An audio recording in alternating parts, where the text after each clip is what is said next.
Hello everyone, welcome to Analog IAS Prelims High Yielding Series for Prelims 2020. And the topic for today's video is School Education Quality Index SECU. So this is brought out by Niti Aayog, the National Institution for Transforming India. So if we want to go back into the basics of Niti Aayog, just a brief background. This is a premier policy think tank of the Government of India, which provides both the direction and policy that are required for a particular field. Especially, it deals with those issues which are pertaining to federalism. Now, school education is definitely one aspect on concurrent list, and therefore, this index is an important reform when it comes to fostering the spirit of competitive federalism. So in October last year, that is October 2019, Niti Aayog for the very first time released this School Education Quality Index. Now it is developed by Niti Aayog to evaluate the performance of states and union territories. Like I've told you, the purpose of Niti Aayog is to foster an environment of competitive and cooperative federalism.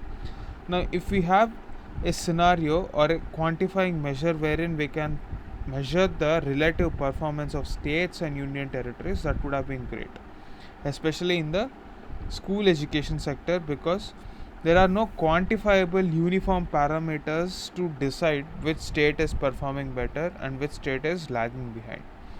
And given the fact that school education is on concurrent list, it is definitely a necessity to bring uniformity across the states with respect to certain expected principles, if not the curriculum.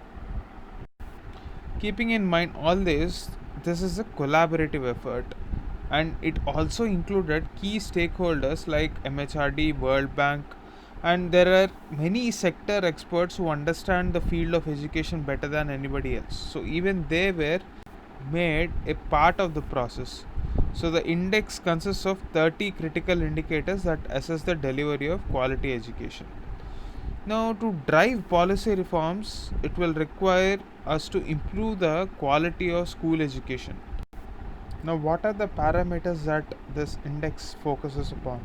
So it would be on learning levels, improving the access, equity, infrastructure, and governance process.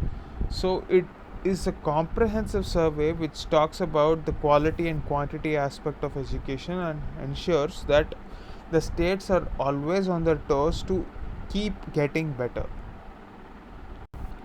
So the index recognizes that school education being a subject on the concurrent list, it is inevitable to bring states on board.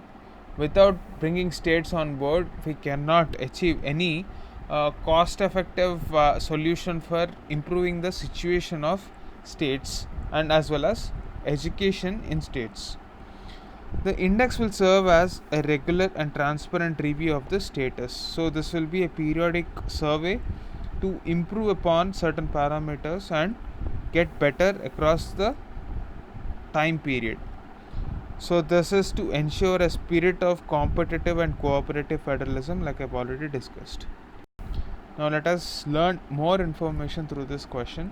Among 20 large states, Kerala was ranked first for overall performance on the SECU, while Uttar Pradesh came in last. So this is just a piece of information I wanted you to know through this MCQ. Kerala, like always, has been the top performer when it comes to education, because we know that Kerala has almost 100% literacy rate, and this is the reason as to why it did so well on this index. Another important trivia that I want you to know through this is the fact that West Bengal has refused to participate in this evaluation process. So this statement is also right. Both the statements are right.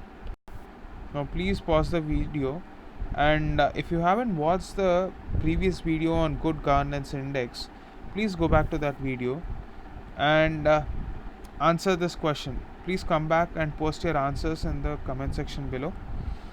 That's it for this video. Thanks for watching. Stay tuned for more such videos.